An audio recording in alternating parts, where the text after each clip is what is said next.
You ask Tiger to solve.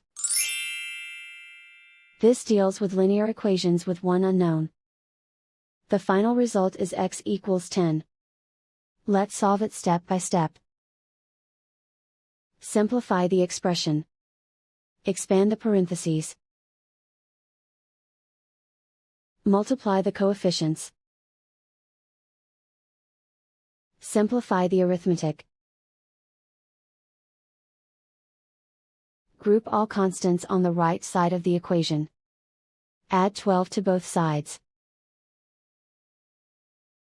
Simplify the arithmetic.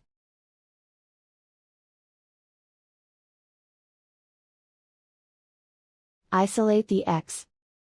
Divide both sides by 4. Simplify the fraction.